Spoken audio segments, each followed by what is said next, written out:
Convido os irmãos a abrirem a palavra em Romanos capítulo 12. Romanos capítulo 12.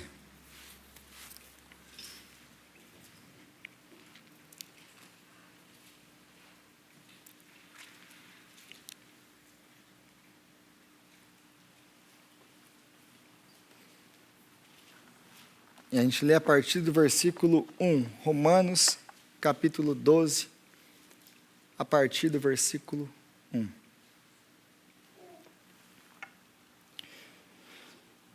Portanto, irmãos, rogo-lhes pelas misericórdias de Deus que se ofereçam em sacrifício vivo, santo e agradável a Deus. Este é o culto racional de vocês. Não se amoldem ao padrão deste mundo, mas transformem-se pela renovação da sua mente, para que sejam capazes de experimentar e comprovar a boa, agradável e perfeita vontade de Deus. Por isso, pela graça que me foi dada, digo a todos vocês: ninguém tenha de si mesmo um conceito mais elevado do que deve ter, mas ao contrário, tenha um conceito equilibrado, de acordo com a medida da fé que Deus lhe concedeu. Assim como cada um de nós tem um corpo com muitos membros, e esses membros não exercem todas as mesmas funções, assim também em Cristo nós, que somos muitos, formamos um corpo e cada membro está ligado a todos os outros. Temos diferentes dons, de acordo com a graça que nos foi dada. Se alguém tem o dom de profetizar, use-o na proporção da sua fé. Se o seu dom é servir, sirva. Se é ensinar, ensine. Se é dar ânimo, que assim o faça. Se é contribuir, que contribua generosamente. Se é exercer liderança, que a exerça com zelo. Se é mostrar misericórdia, que o faça com alegria.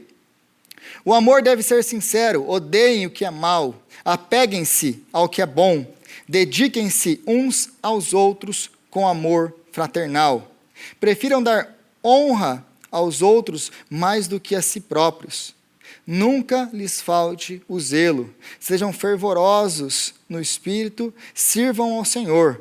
Alegrem-se na perseverança, sejam pacientes na tribulação, perseverem na oração. Compartilhem o que vocês têm com os santos em suas necessidades. Pratiquem a hospitalidade. Abençoe aqueles que os perseguem. Abençoem e não os amaldiçoem. Alegrem-se com os que se alegram. Chorem com os que choram. Tenham uma mesma atitude uns para com os outros. Não sejam orgulhosos, mas estejam dispostos a associar-se a pessoas de posição inferior. Não sejam sábios aos seus próprios olhos. Não retribuam a ninguém mal por mal. Procurem fazer o que é correto aos olhos de todos. Façam todo o possível para viver em paz com todos. Amados, nunca procurem vingar-se, mas deixem com Deus a ira, pois está escrito: minha é a vingança, eu retribuirei, diz o Senhor. Ao contrário, se o seu inimigo tiver fome, dele de comer, se tiver sede, dele de beber. Fazendo isso, você amontoará brasas vivas sobre a cabeça dele. Não se deixem vencer pelo mal, mas vençam o mal com o bem. Palavra de Deus. E hoje nós continuamos falando sobre Romanos capítulo 12, semana passada deu uma introdução em Romanos capítulo 12, nós falamos um pouquinho sobre os 2 primeiros versículos.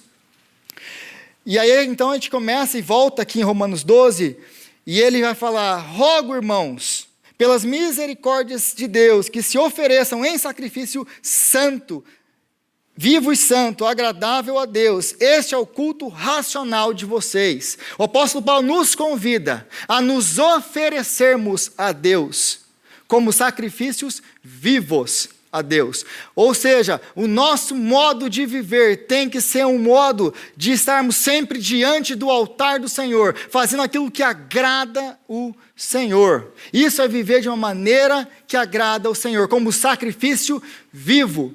Por que como um sacrifício? Porque nós vivemos contra a correnteza desse mundo. Tudo que o mundo prega, nós vivemos contra isso. E muitas vezes esse é o que? Nós vivemos na contramão do mundo em sacrifício. Porque nós obedecemos ao Deus que se revela na palavra dele. Não se amoldem ao padrão desse mundo, é isso que ele vai falar no versículo 2. Mas transformem-se pela renovação da sua mente, para que sejam capazes de experimentar e comprovar a boa, agradável e perfeita vontade de Deus. Em outras palavras, nós só podemos experimentar a boa, a agradável e perfeita vontade de Deus se existe em nós uma renovação da nossa mente, um novo modo de viver, porque ser sacrifício vivo não é apenas a gente ter o quê? O apóstolo Paulo não está falando de intelecto apenas, porque não basta nós lermos e conhecermos a palavra. Aquele que lê a palavra e não a pratica, não tem diferença nenhuma entre aquele que não conhece e não pratica. Nós não fomos chamados para sermos ouvintes, mas para sermos praticantes da palavra. E então, e só então, nós vamos poder experimentar qual a boa, agradável e perfeita vontade de Deus. Quando nós nos oferecemos como sacrifício, vivos, andando em obediência, não se amoldando ao padrão deste mundo. E aí, a partir do versículo 3, você tem um pouco de dificuldade para entender como que ele relaciona isso que ele vai vir a partir do 3 para frente, como que ele relaciona com o resto do que ele tem pregado. Porque se você se lembra, até o capítulo 11, ele tem explicado o quê? O que é o Evangelho de Jesus Cristo. Como nós, pecadores, somos feitos justos, ou como nós somos justificados diante de um Deus santo. Essa é a tese que ele começa lá no capítulo 1, versículo 17. E aí ele vem desenrolando e vem nos mostrando como nós, sendo quem nós somos, podemos o quê? Ter relacionamento com Deus, sermos perdoados, justificados diante de Deus. E aí ele começa e fala no versículo 3 aqui: pela graça que me foi dada, digo a vocês, ninguém tenha de si mesmo um conceito mais elevado do que deve ter. Aí você fica, mas o que isso tem a ver com o resto do que ele estava falando? O que ele está falando aqui é que quando nós nos avaliamos, agora nós temos um padrão para nos avaliar. E qual que é esse padrão? O padrão é a palavra de Deus. O padrão é quem é Cristo. Agora, Ele é a nossa medida. É Ele que nós devemos imitar. Então, como que agora eu vou, a partir de tudo que Ele falou aqui, de tudo que Ele ensinou do Evangelho, como que eu vou me avaliar? Porque se você tem qualquer outro padrão de avaliação para a sua vida, de quem você é, esse padrão vai mentir para você. Porque você pode se comparar comigo, ou se comparar com o seu irmão, ou se comparar com aquele amigo do trabalho. E comparado com o amigo do trabalho, eu sou legal, eu sou bom, eu faço isso, eu faço aquilo. Ou eu não faço isso e não faço aquilo. Então eu me comparo com as outras pessoas e eu vou me achando melhor do que as outras pessoas. Só que o chamado do apóstolo Paulo aqui é: agora, portanto, a partir do que tudo que a gente viu aqui, vocês se avaliem a partir da ótica do Evangelho. E qual que é a ótica do Evangelho? Não há um justo, nenhum sequer, ninguém que entenda, ninguém que busque a Deus. Isso vai trazer o que para a gente? Humildade. Porque se você não percebeu, ele está falando muito aqui sobre orgulho nesse texto. Como nós, então, vamos ter nossa atitude transformada pela palavra, uma renovação da mente e sermos sacrifício vivo. Como nós vamos fazer isso aqui? Nos avaliando à luz das Escrituras. O nosso padrão, mais uma vez, é Cristo. Me comparando com o colega da igreja, com o colega do trabalho, eu posso até começar a pensar alguma coisa de mim. Mas agora quem eu sou comparado com Cristo? Comparado com aquele que obedeceu perfeitamente a lei. E aí a gente vai se colocando no nosso lugar e a gente não se acha melhor do que ninguém. Ah, porque eu faço isso, porque eu faço aquilo. Não, isso vai trazer humildade. Toda vez que nós olhamos para o Evangelho e nos avaliamos a partir das Escrituras, isso vai nos trazer humildade. E aí, a partir do versículo 4 até o versículo 8, ele vai falar sobre dons. E aí, mais uma vez, qual que é a relação disso? A relação disso com os dons, primeiro lugar, ele vai falar do corpo, e se você comparar essa sessão toda aqui com a 1 Coríntios capítulo 12 e capítulo 13, é muito similar o que o apóstolo Paulo está ensinando aqui. Porque nos capítulos 12 e 13 de 1 Coríntios, ele fala do quê? Dos dons, e depois ele vai falar do amor. É exatamente o que ele está fazendo aqui. Exatamente. Se você ainda não notou essa similaridade com 1 Coríntios, note isso. Porque ele vai falar então, aqui nós temos um corpo, o nosso corpo tem muitos membros, e os membros do nosso corpo, eles têm funções diferentes. Assim também é o quê? O corpo de Cristo. Quem é o corpo de Cristo? A igreja. A igreja. Ele é o cabeça do corpo. E nós somos o seu corpo. E como o nosso corpo, nós temos funções diferentes dentro do corpo de Cristo, porque nós não temos os mesmos dons. E aí ele vai dar uma lista aqui de dons. Aí ele vai falar profetizar, servir, ensinar, dar ânimo, contribuir, liderar, ter misericórdia. E ele vai falando, então por que ele fala primeiro, olha, se avaliem à luz do Evangelho, e depois ele vai falar de dons na igreja? Porque nós devemos servir a Deus com toda a humildade. Ele vai falar basicamente isso. Nós todos temos chamado, ponto. Todo crente tem dom. Todo crente tem um chamado. Você não tem o chamado do ministério esquenta-banco. Vou repetir, você não tem o chamado do ministério esquenta-banco. Todos nós temos um chamado para servir o Senhor na igreja. Amém. Amém? Talvez você não conheça o seu claramente, mas eu quero te dar uma dica de como você conhece dom. Começa a servir. Começa a servir. Ah, eu não sei qual que é o meu dom. Faz alguma coisa. Gente, a gente está plantando essa igreja. Se tem um lugar que tem uma tonelada de serviço para fazer, é uma igreja que está começando. Estou errado, pastor?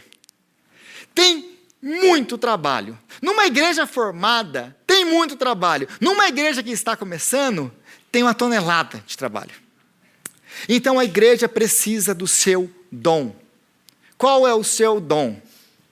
Eu vou dar um exemplo rápido do meu chamado. Como que eu comecei a servir na igreja? Eu estava passando debaixo da mesa lá em Londrina era a mesa de som, um pouquinho mais alta. Eu estava passando debaixo aqui da mesa de som. Aí o André, lembra até hoje, o André pegou e me viu. Ô Rodrigo, você vem toda terça-feira aqui, não vem? Venho. Ah, então vem aqui que você vai trabalhar, me ajudar aqui na câmera. Igual o Eduardo lá na câmera. Aí ele me colocou na câmera. Aí depois ele me colocou na mesa de corte e foi indo. E aí eu fiquei ali um tempo. Aí o Jeff me conheceu. Aí o Jeff falou, você vai me ajudar na mesa de som. Aí eu fiquei na mesa de som. Aí o Jeff, você toca também? Não, você vai no louvor. Aí a Carla me chamou para o louvor. E assim foi indo. E assim Deus foi me colocando aonde Ele queria.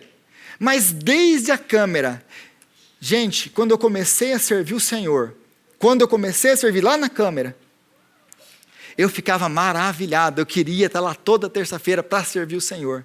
Porque não tem nada mais glorioso do que o servir ao Senhor. Se você tem vindo à igreja, frequentado a igreja, estado na igreja, mas eu estou na igreja há 10, 15, 20 anos e nunca serviu o Senhor, você ainda não descobriu a alegria que é servir o Senhor. Existe uma diferença enorme entre vir à igreja, frequentar a igreja e servir a igreja. É esse o chamado.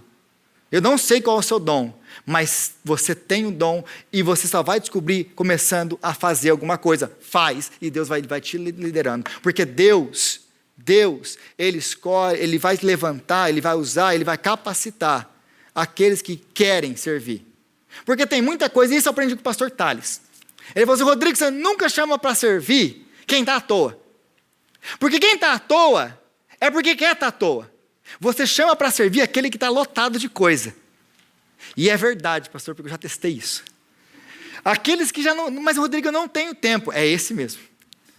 Você coloca esse, você dá serviço para eles. E ele vai pegar. E ele não tem tempo, mas a vida dele, eu vejo, não tem mais... Deus, como que ele vai fazer? Gente, Deus abre, Deus organiza, Deus faz. E a pessoa vai sendo usada. Quanto mais trabalho vai pegando e mais vai tendo, a pessoa vai sendo mais usada. E Deus vai multiplicando e vai dando dom.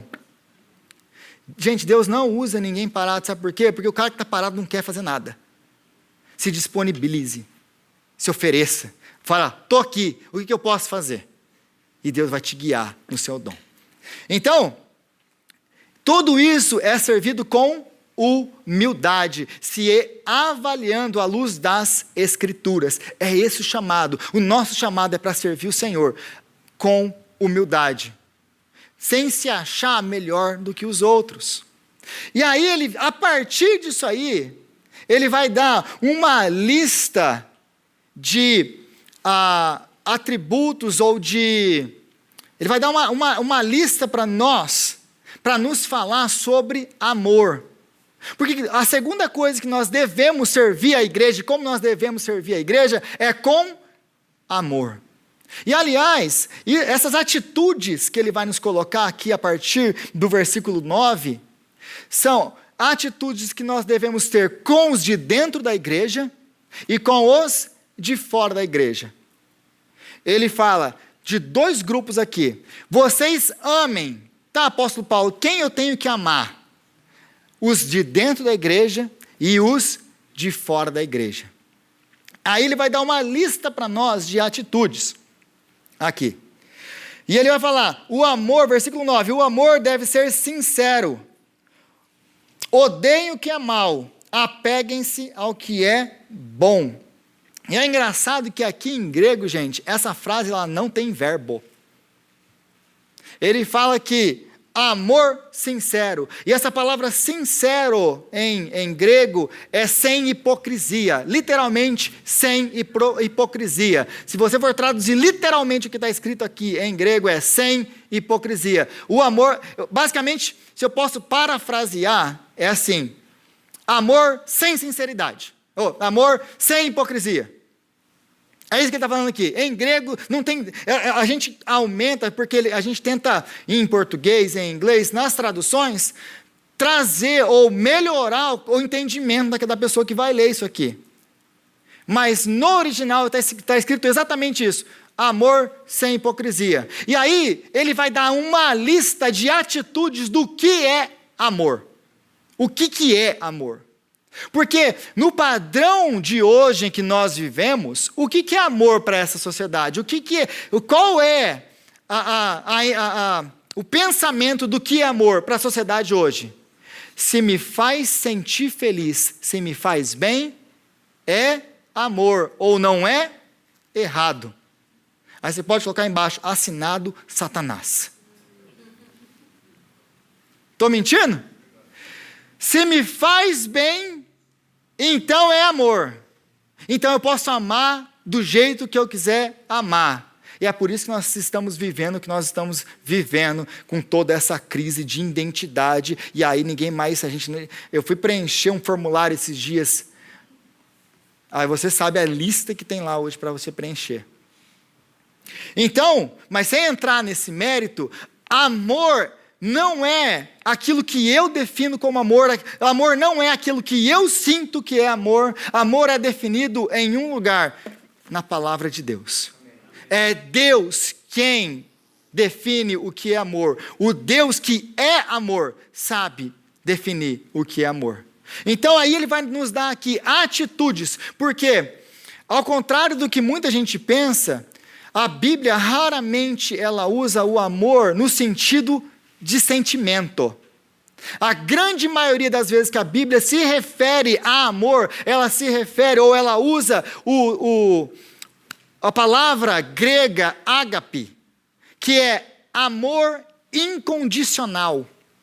Amor incondicional, ou seja, que é o amor que Deus tem por nós, é o amor que Deus tem por você, não depende de você, Ele escolheu te amar e Ele te ama, ponto. Você não merece e Ele sabe disso, você não faz nada para Deus te amar mais, você não faz nada para Deus te amar menos, Ele te ama, porque Ele decidiu te amar. Esse é o amor de Deus, o amor ágape, o amor sacrificial. Aí, continuando aí no versículo 10, dediquem-se uns aos outros com amor fraternal. E aqui também é interessante porque no original está totalmente diferente aqui. Porque ele vai usar duas palavras, Filadélfia, que é esse amor amizade, que vem do filos, aí que é o amor de amizade, mas esse amor fraternal é estorgê que ele vai usar aqui.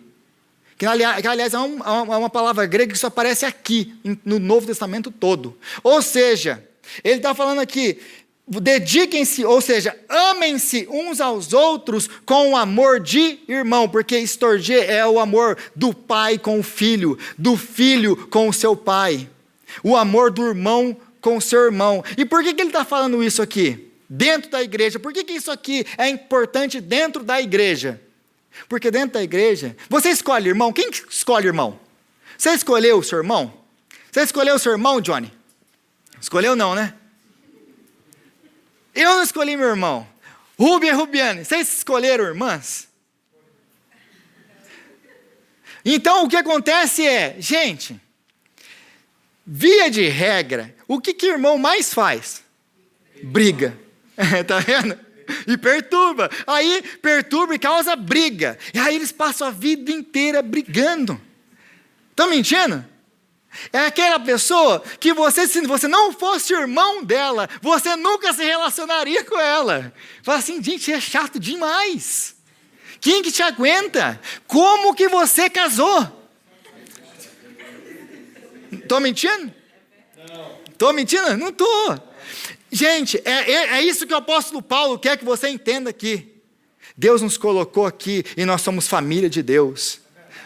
Está vendo esse irmão do seu lado aí? Essa irmã do seu lado? É seu irmão em Cristo. E você não escolheu, quem escolheu foi Deus. Quem te fez irmão foi Deus. Agora você aguenta. É isso que ele está falando aqui. Agora você aguenta, é seu irmão. Irmão, você pode mandar fora de casa? Não. Irmão, você pode ignorar? Você pode até tentar. Se for aqueles irmãos chatos, você sabe como que funciona. É isso que ele está falando. Se amem como quê? Como família. O chamado para nós, igreja, é nos amarmos como família, porque nós somos família em Cristo. Só uma coisa, eu já deixei para trás ali, porque não está falando mesmo. Então eu estou voltando na Bíblia mesmo.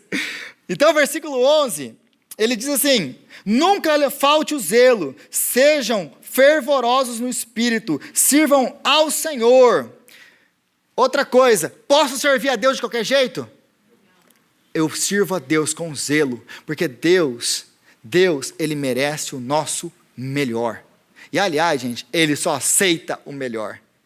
Não é, mas uma vez eu escutei isso, eu nunca esqueci isso. Uma vez um amigo meu na faculdade me falou assim, esse seu Deus é um Deus carente de adoração. Eu falei, como assim? Não, porque tudo que vocês falam que Deus tem que adorar a Deus, tudo é para adoração, para o louvor de Deus, e etc, etc. Se Deus de vocês é um Deus carente de adoração. Eu falei assim, não, Ele não é um Deus carente de adoração. Sabe por quê? Porque não é qualquer adoração que serve para o Senhor. A única adoração que Ele aceita é a adoração que é feita em espírito e em verdade. Nenhuma outra serve para o nosso Deus. Então, nós devemos servir ao Senhor com todo zelo. 12. Alegrem-se na esperança, sejam pacientes na tribulação, perseverem na oração. Alegrem-se na esperança. Qual esperança que o apóstolo Paulo tem em mente aqui? conhecendo os escritos paulinos, conhecendo tudo que ele está falando aqui, do que ele está falando, qual esperança que nós crentes devemos nos alegrar? Na esperança da vinda do Senhor, na esperança da eternidade, na esperança de que nós estaremos com Ele para sempre. Essa é a nossa esperança. Aí, se você tem essa esperança, e só se você tem essa esperança, você vai conseguir completar o resto desse versículo. Por quê? Alegre-se na esperança, sejam pacientes na tribulação. Você só vai conseguir ser paciente na tribulação quando você entender que a sua casa, que a sua vida, que a sua esperança não está aqui e agora. Você foi salvo em Cristo, a nossa esperança está nele. Então, você vai poder passar por todo tipo de circunstância nesse mundo, quando você entender, e só quando você entender, que Ele é tudo o que você tem e tudo o que você precisa. Alegrem-se na esperança. Qual esperança? Alegre-se em Cristo, que é a nossa esperança. E aí você vai ser capaz de suportar as tribulações. Mas Ele dá um detalhe: perseverem na oração.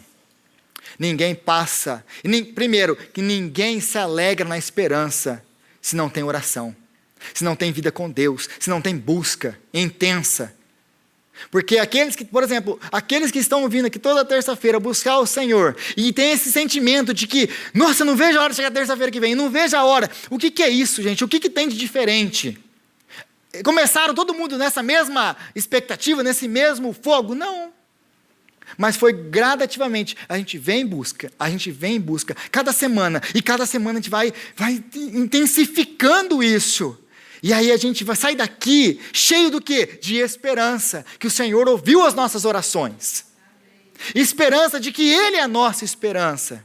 É só quem tem vida de oração que consegue experimentar essas coisas.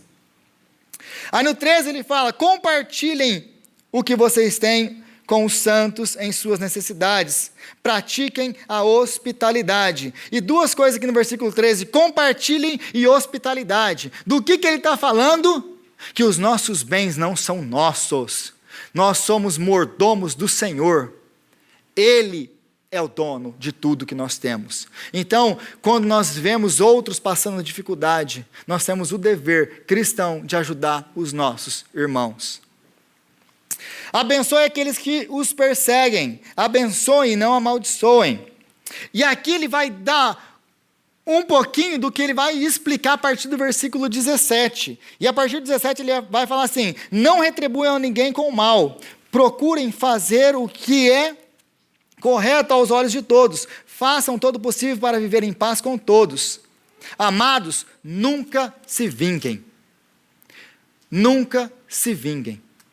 Isso aqui, porque tem muita gente que fala assim: não, eu sou crente, mas mexeu comigo, aí já é outra coisa. Aí tá, então você é crente em qual sentido? Porque a palavra nos ordena a nós não nos vingamos.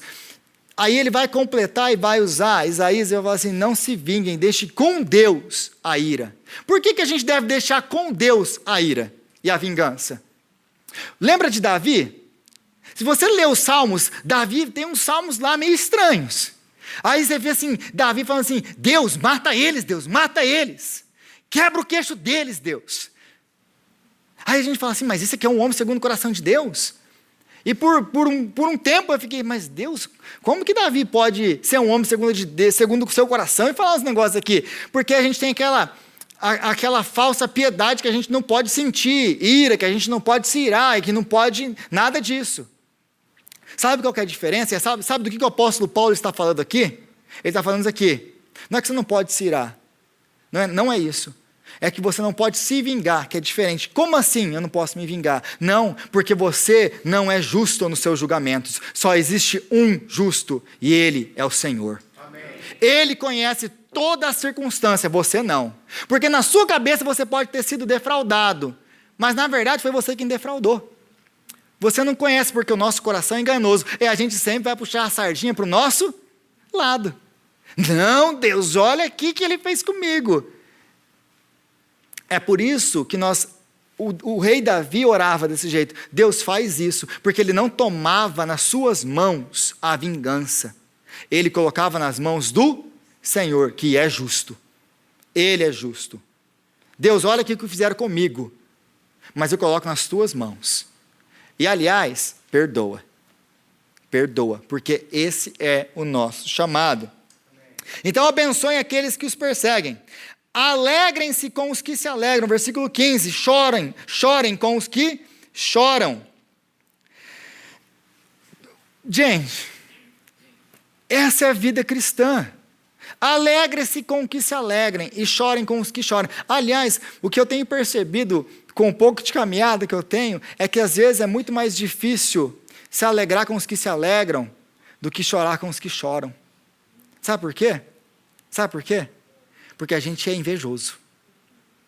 Porque a gente olha assim o sucesso do outro, nossa, acabou de chegar aqui, já pegou o green card. Eu estou aqui há 20 anos, pagando o meu imposto, e não peguei ainda. Mas que Deus abençoe ele. Vocês gostam? Porque vocês sabem que é verdade. Mas aqui não tem isso aqui não. Só lá em Framingham. Não posso falar em Marlboro, só em Framingham. Pulão. Não tem, lá não tem, porque eu conheço o povo de mal. Lá não tem isso não. É por isso que é difícil alegrar com os que se alegram. Porque a gente fala, mas e eu, Deus? E eu? Não vai ter para mim também não? Estou na fila, ó, um tempão. Mas deixa assim. Mas que Deus te abençoe, meu irmão. Então, versículo 16, tenham a mesma atitude uns para com os outros, não sejam orgulhosos. Tudo isso aqui, gente, o apóstolo Paulo ele quer falar isso, não sejam orgulhosos. E a tradução aqui, o que pode ser dito aqui, ó, ele está falando, não, se associem com pessoas de posição inferior à sua. Pode ser uma questão, ele está se aludindo ao contexto que eles vivem, porque se você conhece a história do primeiro século, conhece o Império Romano, eles são muito hierarquizados. Gente rica não se envolve com gente pobre. Só que o que aconteceu com a igreja? A igreja, o povo se converteu. Aí o que aconteceu? Misturou rico com pobre, com tudo. E aí os ricos não queriam muito se envolver com os pobres. Por quê? Porque eles trazem de fora da igreja esse pensamento. Mas eu não posso. É quase aquele sistema de castas. Não posso me envolver com esses gentalhas. Não se envolva com essas gentalhas. Kiko. Aí, ele está falando exatamente isso. Você se envolva com todo tipo de pessoa. Por quê? Volta lá para o começo. Você deve se avaliar a partir do quê? A partir do evangelho. E você não é melhor do que ninguém. Você é pó e cinza como qualquer outro. Por que você não quer se envolver com outros? Mas uma outra possível alusão aqui é aceitar trabalhos inferiores. Por exemplo, eu sou um engenheiro, eu não posso ficar na câmera. Como assim ficar na câmera? Não, como assim eu vou arrumar cadeira? Olha o meu padrão na sociedade, eu sou o CEO da minha empresa. Eu gosto de trabalhar com imigrante porque é bom isso. Trabalhar na construção mesmo, limpa a casa. Então a gente não tem muito isso aqui. Glória a Deus por isso. Mas, muitas vezes a gente ainda... eu fiz a minha companhiazinha, já começo a subir na caixinha de fósforo, né? E querer dar discurso. Não, agora eu mando aqui. Nós somos chamados para servir o Senhor com humildade. Com humildade. Mas no final de tudo isso, e a gente vai caminhando agora para a ceia, entendi, Rodrigo, e essa mensagem do apóstolo Paulo é uma mensagem muito clara e objetiva. Ele vai dar aqui basicamente 11 atitudes que nós devemos ter para amar o próximo dentro da igreja e o próximo fora da igreja. Ele vai nos dar 11 atitudes aqui para quê? Para nós construirmos uma igreja saudável, uma igreja que ama, uma igreja que obedece ao Senhor. Como que obedece ao Senhor? Obedecendo a Jesus quando ele diz, o mundo saberão que vocês são meus discípulos quando vocês se amarem uns aos outros. o mundo saberão que vocês são meus discípulos quando vocês se amarem uns aos outros. Sabe quando nós vamos impactar a cidade de Lou? Quando nós nos amarmos uns aos outros. Sabe o que impactava o primeiro século, Roma no primeiro século? Sabe como que a igreja, sendo essa minoria que ela era no primeiro século, ela impactou todo o Império Romano? Porque eles olhavam o amor que eles tinham um para com os outros, e eles falavam, tem alguma coisa diferente nesse grupo. O amor atraía as pessoas. A dedicação que eles tinham para com os outros, um com os outros, atraíam essas pessoas. Mas Rodrigo, aí você me fala assim, mas Rodrigo, isso aqui é muito difícil. Eu nunca falei que é fácil. Eu nunca disse. Aliás, foi C.S. Lewis que disse, se você quer uma religião que te faça bem, o cristianismo não é ela. Se você quer uma religião que te faça bem, o cristianismo não é ela, porque ele te confronta todo santo dia. E ele requer mudança e mudança. Mas não, é difícil demais, Rodrigo. Mas se lembram que no começo eu disse uma coisa, que nosso padrão é Cristo. Ele é o nosso padrão. E caso você não tenha percebido, eu vou deixar isso bem claro para você, de quem que o apóstolo Paulo está falando nesse texto. Ele está falando de Jesus. Porque se você voltar aqui, o amor deve ser sincero. Ou mais uma vez, como irmão, amar como irmão. Ele nos amou como irmãos. Dediquem-se uns aos outros. Você conhece alguém que se dedicou mais do que o Senhor? A sua vida? Nunca lhes falte o zelo, sejam fervorosos. O Senhor trabalhava ardentemente com todo o zelo. Alegrem-se na esperança e sejam pacientes na tribulação. O Senhor Jesus é aquele que passa por todas as tribulações, sabendo que no final, Deus vai o reivindicar, ele vai ser ressuscitado dos mortos e ele vai comprar para Deus gente de toda tribo, língua e nação. E para o nosso Deus vai os constituir reis e sacerdotes que reinarão para sempre. Ele tinha essa esperança e era isso que mantinha Cristo. Compartilhem o que vocês têm, sejam hospitaleiros. Jesus compartilhou tudo o que ele tinha. Tudo. Não é, compartilhem o que vocês têm. Ele nos deu tudo o que ele tinha. Ele se entregou por nós. E compartilhar, gente, é isso mesmo, é se entregar. Ser hospitaleiro é isso mesmo, é se entregar.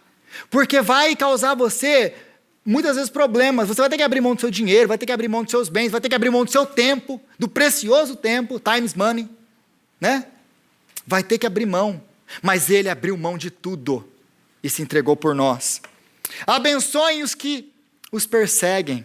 Pai, perdoa-lhes, porque eles não sabem o que fazem. Alegrem-se com os que se alegram e chorem com os que choram. Ele se alegrou conosco. Ele chorou conosco. Tenham a mesma atitude uns para com os outros. Não sejam orgulhosos.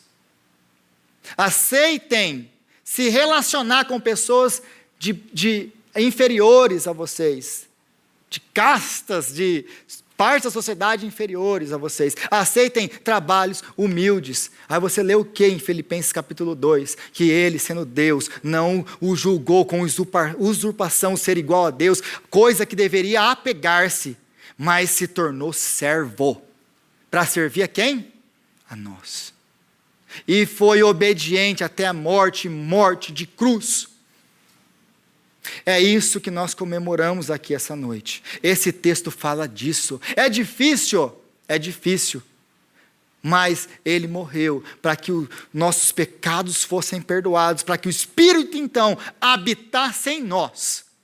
E então nos tornar capazes de obedecer, de sermos humildes, de servirmos, de nos alegrarmos, de compartilharmos, de sermos como Ele. É disso que a ceia fala. Tudo isso que nós lemos aqui é o que está representado aqui no pão e no cálice. É disso que a ceia está falando. De humildade, de serviço, de entrega. Pastor Thales.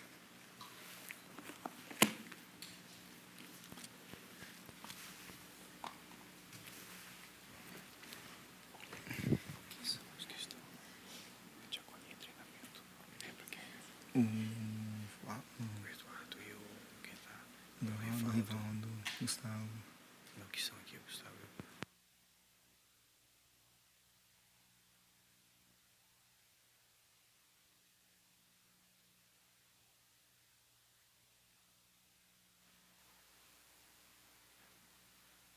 Tem microfone?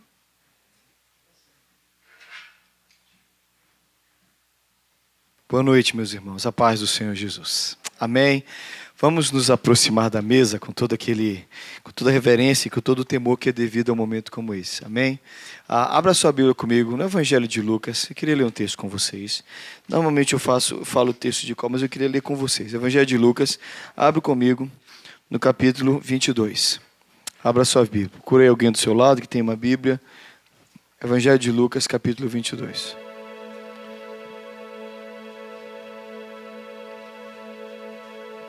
Evangelho de Lucas, capítulo 22.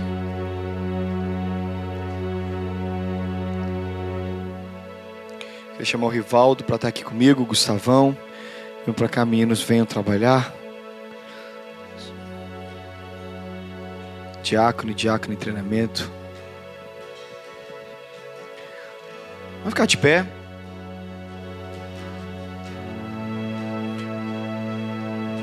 Vai para o versículo 14 comigo.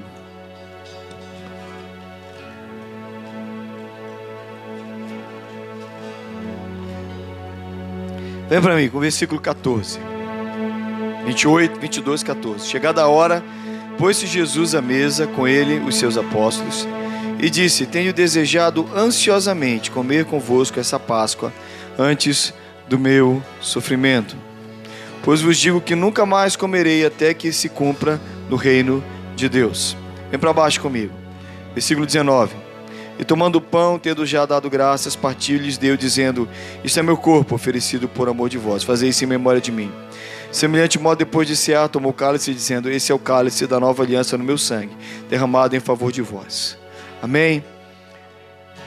Esse é o momento que o Senhor Jesus nos chama para experimentar esse tipo de relação com Ele. Mas esse é um momento acaba ficando muito seco para nós. Vou falar a verdade. E eu sei que você pega esse momento, principalmente se você já está na igreja há muito tempo. Eu vou pegar um pedacinho de pão, vou pegar um cálice, a gente come. E eu realmente acho que isso é uma agressão à sua alma e à nossa relação com Deus.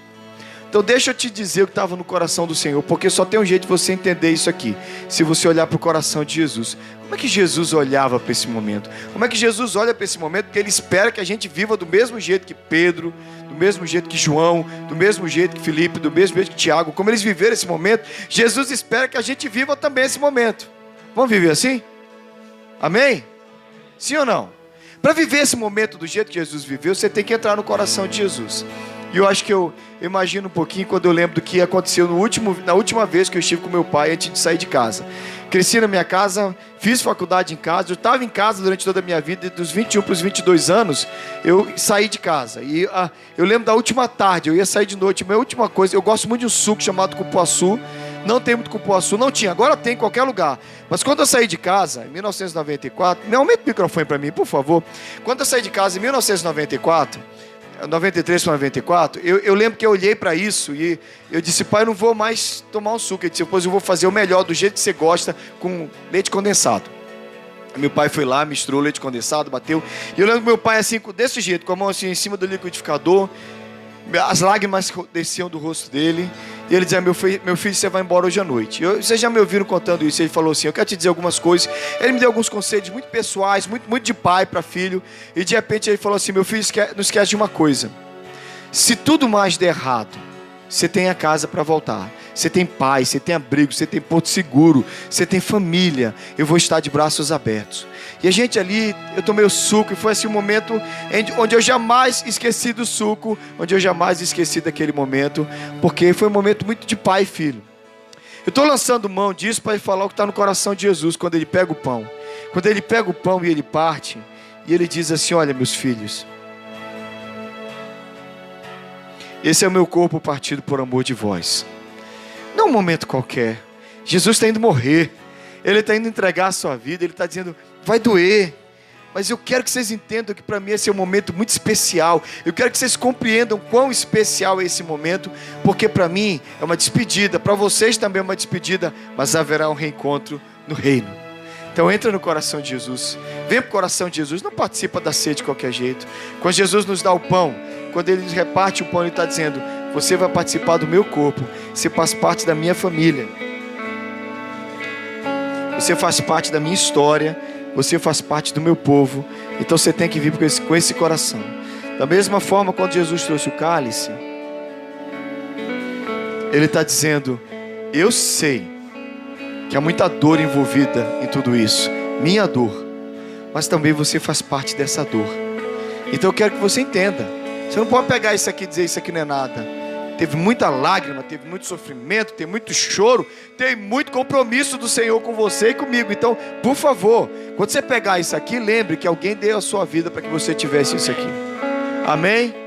Aí você vai fazer isso, olhando para o coração de Jesus. Ele diz, esse é o meu sangue, e daqui a pouco vai jorrar lá na cruz, por amor a você. Olha para o coração de Jesus. Faz dessa cerimônia, faz dessa celebração um momento de pai e filho, pai e filha. Vamos fazer isso? Vamos fazer desse jeito? Feche os seus olhos, pense em Jesus. Comece a agradecer. E a Bíblia diz que você deve olhar para dentro de si mesmo.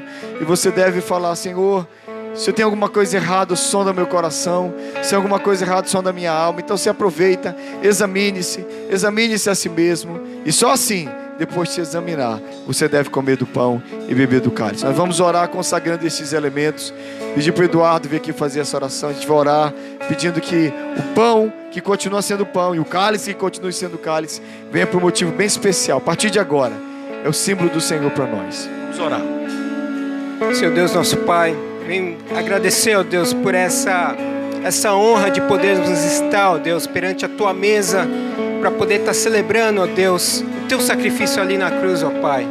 O sacrifício que nos trouxe vida, ó Pai, porque nós também fomos crucificados contigo, ó Deus, e hoje nós não vivemos mais as nossas vidas, ó Pai, mas que nós venhamos a viver a Tua vida, ó Pai, em nome de Jesus, ó Deus, em verdade, ó Pai, em espírito e em verdade, ó Pai, que possamos, ó Deus, entender esse momento, ó Pai, que possamos, ó Deus, buscar cada vez mais o Teu conhecimento, a Tua palavra, ó Pai, e que possamos viver o Teu evangelho lá fora, Deus, em nome de Jesus, transforma-nos, ó Deus, e venha, ó Pai, viver, ó Pai, plenamente em nós, ó Pai, é o que nós Te pedimos e que nós Te agradecemos, ó Deus, em nome de Jesus. Essa não é a mesa da igreja presbiteriana, essa é a mesa do Senhor Jesus.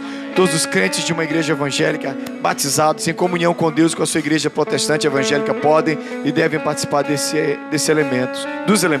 Se você não entende o que está acontecendo, se você ainda não passou pelo batismo, se você ainda não tem compreensão, eu digo que você não deve comer. Mais que isso, eu digo, não é a melhor expressão. O apóstolo Paulo diz que você não deve comer. Paulo diz que se você comer e beber sem entender, você come e bebe, condenação para você mesmo. Então não faz isso. Depois eu te explico melhor. Você pode procurar o Rodrigo, ele te explica. Mas se você não entende, não faça. Mas aqueles que estão em comunhão com Deus, com a sua igreja, os batizados, podem, vem aqui à frente, pega um pedaço de pão, pega o cálice e espera para a gente comer juntos, amém? Vem, vamos cantar e vamos receber os elementos. Seu sangue. Teu sangue leva-me além, a todas as alturas, onde eu ouço a Tua voz. Fala de Tua justiça pela minha vida. Jesus, este é o Teu sangue.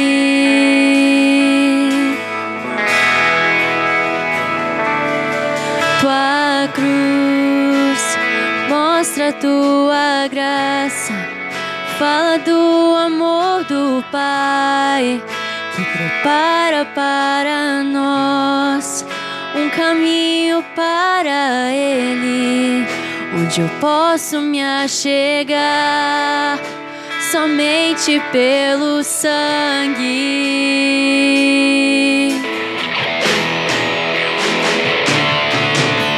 O que nos lava dos pecados, que nos traz restauração. Nada além do sangue, nada além do sangue de Jesus,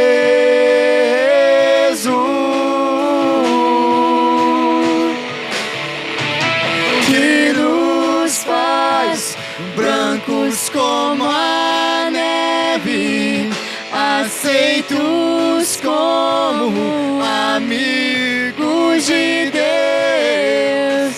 Nada além do sangue, nada além do sangue de Jesus.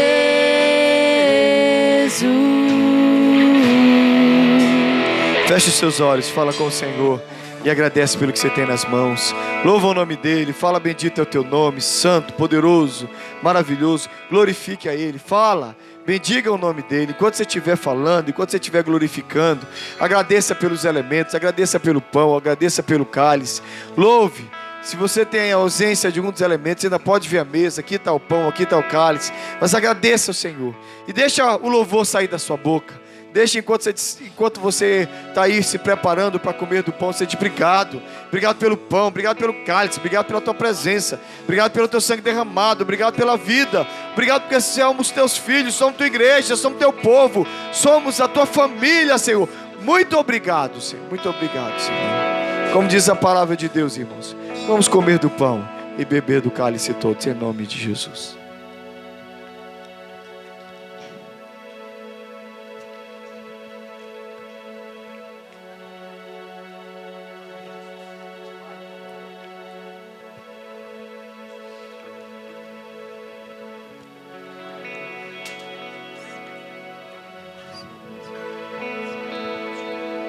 Aleluia, aleluia, glória a Deus. Eu sou livre,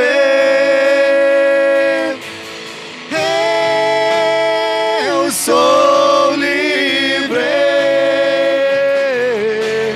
nada além do sangue, nada além do sangue de Jesus.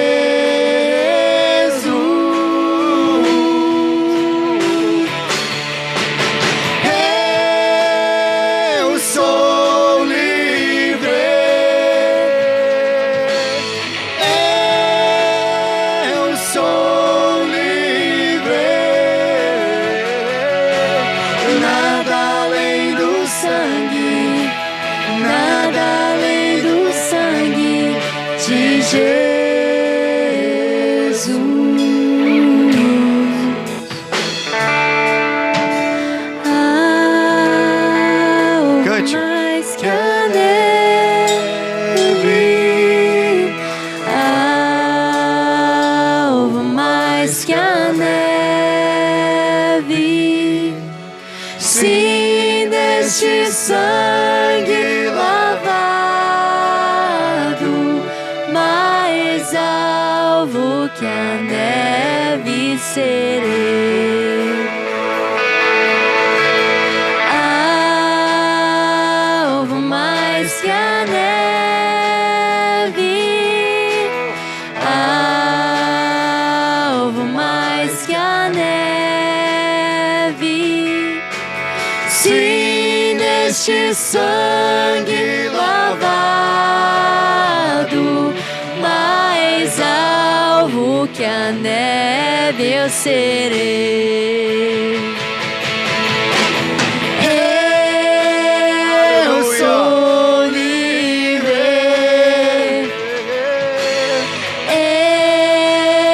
eu sou livre,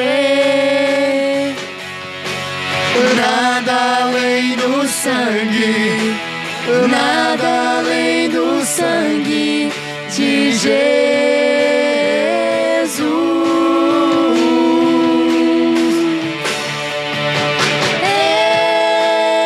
Eu sou livre,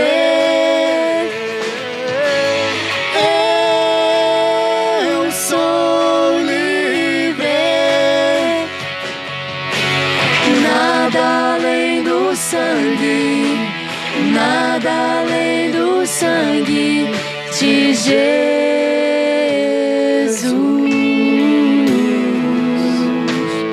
Aleluia. Glória a Deus. Enquanto a gente se prepara para a bênção, eu acredito que o Rodrigo falou para vocês toda a questão do nome, como foi todo o processo. Eu acredito que vocês sabem que houve uma ligação que foi feita para o Rodrigo e depois eu recebi algumas ligações de uma outra denominação e com todas as questões com respeito ao nome, e levamos para o conselho. E a coisa que eu muito gosto, que eu gosto demais nessa nossa igreja, na igreja presbiteriana, o conselho se reuniu, nós chamamos o Rodrigo, ouvimos tudo que o Rodrigo tinha a dizer, e o conselho resolveu pegar algumas semanas para orar, e nós permanecemos em oração. Aí na última reunião de quinta-feira, 2 semanas atrás, a gente reuniu, e a gente pensou, e a gente orou, e ouviu algumas coisas também que estavam no coração do Rodrigo, e a gente decidiu pelo que já foi comunicado a vocês. Então quero que vocês saibam que a gente está lá sempre procurando ser o mais sensível. Em primeiro lugar, ser sensível ao Espírito, e depois ser sensível a vocês, e ser sensível ao obreiro que está aqui, que está servindo vocês e que está aqui pregando o Evangelho para vocês a cada domingo. Então nos pareceu coerente, nos pareceu correto e nos pareceu, acima de tudo, ser a direção do Espírito para Penuel. Então que a gente se alegre, e lembrando que nome é nome, gente, nome é detalhe. Nome mais forte sobre nós é o nome sobre todo o nome, que é Jesus. Amém. Mas é claro que eu quero muito, e eu sei que o Rodrigo também, que a gente use bastante o nome Penuel a partir de agora, tanto como estratégia, mas para pregar o Evangelho. O pessoal pode até vir achando que vem na Penuel, mas a gente quer que eles venham e encontrem Jesus. Amém? Deus abençoe vocês. Vamos receber a bênção, e depois que a gente receber a bênção, a gente vai sair daqui na paz para glorificar o nome do Senhor Jesus. Amém? Tranquilize seu coração, vai com Deus. Tranquilo. Senhor te proteja, te guarde nessa semana. É assim que, do jeito que a gente aprende com os apóstolos, do jeito que tem que ser, é assim que a gente quer viver na presença do Senhor. Agora, meus queridos, do jeito que a palavra de Deus fala, que a graça maravilhosa do Senhor Jesus e que o amor infinito de Deus, o nosso Pai, o poder, a comunhão, a consolação, dons, presença do Espírito Santo, seja sobre todos vocês, sobre todo o povo de Deus, espalhado sobre a face da terra, desde agora e para sempre, e sempre. Amém. Amém. Amém.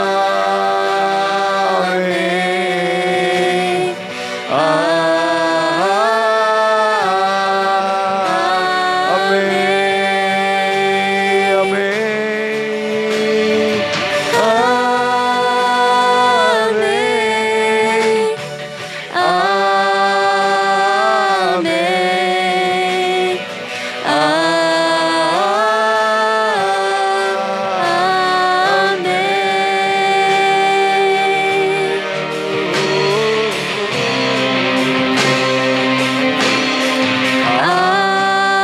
Amém. Vamos com Jesus. Deus abençoe, queridos.